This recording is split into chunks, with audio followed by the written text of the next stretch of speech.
हर साल 26 जनवरी दिल्ली का कर्तव्य पथ और यहाँ से भारत दुनिया को अपनी एक कहानी सुनाता है। ये कहानी है हमारी ताकत की, हमारी संस्कृति की और हमारे भविष्य के इरादों की। तो 2026 में भारत की ये कहानी क्या होने वाली है? चलिए आज इसी को डिकोड करते हैं। अच्छा, पूरी बात शुरू करने से पहले ना एक सवाल, एक ऐसा सवाल जो अक्सर लोगों के मन में आता है, उसे सुलझा लेते हैं। आखिर स्वतंत्रता दिवस और गणतंत्र दिवस, इन दोनों में फर्क क्या है? देखिए, इसे ऐसे समझते हैं। 15 अगस्त को हमें एक बाहरी शासन से आज़ादी मिली, ठीक है? लेकिन 26 जनवरी वो दिन है जब हमने अपने बनाए हुए संविधान, अपनी रूल बुक के साथ खुद पर राज करना शुरू किया। तो एक है आज़ादी मिलने का दिन और दूसरा है अपने उसूलों पर देश चलाने का दिन, मतलब जनता के राज का।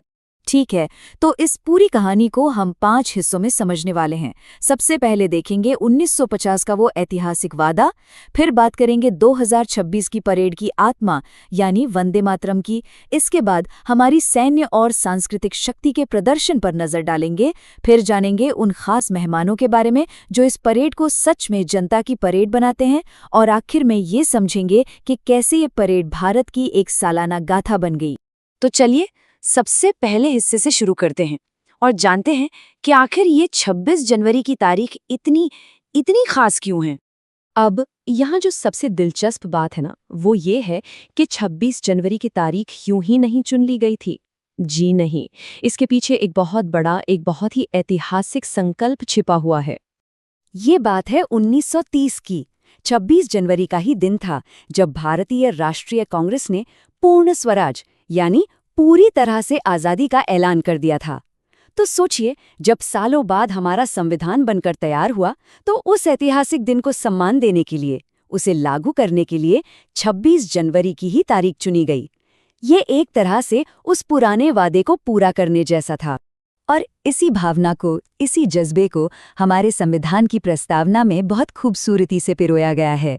ये शब्द साफ साफ कहते हैं कि असली ताकत किसी राजा या बाहरी हुकूमत के पास नहीं, बल्कि सीधे भारत के लोगों के हाथों में है। और यही डॉक्टर भीमराव अंबेडकर की अध्यक्षता में संविधान बनाने वालों का सबसे बड़ा संदेश था।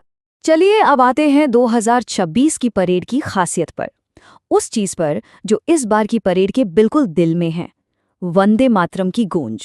इस बार का पूरा समारोह सिर्फ एक नंबर के इर्द गिर्द घूम रहा है, और वो नंबर है 150। जी हाँ, 150 साल। ये 150 साल पूरे हो रहे हैं हमारे राष्ट्रीय गीत वंदे मातरम की रचना के। और सुनिए, ये सिर्फ एक थीम नहीं है, इसे परेड के हर एक हिस्से में, मतलब हर एक हिस्से में इस तरह पिरोया गया है कि देखने वालों के लिए एक पूरा सांस्कृतिक अनुभव बन। मतलब कर्तव्य पथ पर श्री तेजेंद्र कुमार मित्रा की ऐतिहासिक पेंटिंग्स देखने को मिलेंगी। देश भर के मिलिट्री बैंड वंदे मातरम की धुन बजाएंगे, और तो और मुख्य मंच की सजावट से लेकर झांकियों के थीम तक सब कुछ इसी भावना को समर्पित होगा, चाहे वो स्वतंत्रता का मंत्र हो या फिर समृद्धि का मंत्र। अच्छा, परेड का एक और बहुत बड़ा आकर्षण होता है, और वो है भारत की सैन्य ताकत और हमारी सांस्कृतिक विविधता का प्रदर्शन। और 2026 में ना, इस मामले में एक बहुत बड़ा, एक जबरदस्त बदलाव देखने को मिलेगा। पहली बार ऐसा होगा कि सैन्य साजो सामान को एक एक करके नहीं दिखाया जाएगा, बल्कि इसे बैटल एरे फॉर्मेट में पेश किया जाएगा। मतलब ये एक असली लड़ाई की कहानी की तरह होगा, जैसे कोई ऑपरेशन सिंदूर चल रहा हो, जिसमें जासूसी से लेकर जवाबी हमले तक सब कुछ एक के बाद एक क्रम में दिखाया जाएगा। और ये आयोजन कितना बड़ा होता है, इसका अंदाजा इन आंकड़ों से लगाइए। 30 झांकियां, आसमान में गरजते हुए 29 विमान, 18 मार्चिंग टुकड़ियां और 13 मिलिट्री बैंड। सच में ये एक बहुत ही भव्य नज़ारा होता है। और ये जो झांकियां होती हैं ना, ये सिर्फ सजावट के लिए नहीं होती, ये तो चलती फिरती कहानियां होती हैं। मिसाल के तौर पर असम के शिल्प गांव आशिरकंडी की कला, केरल की आधुनिक वाटर मेट्रो, संस्कृति मंत्रालय की वंदे मातरम थीम पर बनी झांकी, और यहाँ तक कि हमारे सैन्य वेटरन्स ने देश को बनाने में जो योगदान दिया, उसकी कहानी भी इन झांकियों में दिखेगी।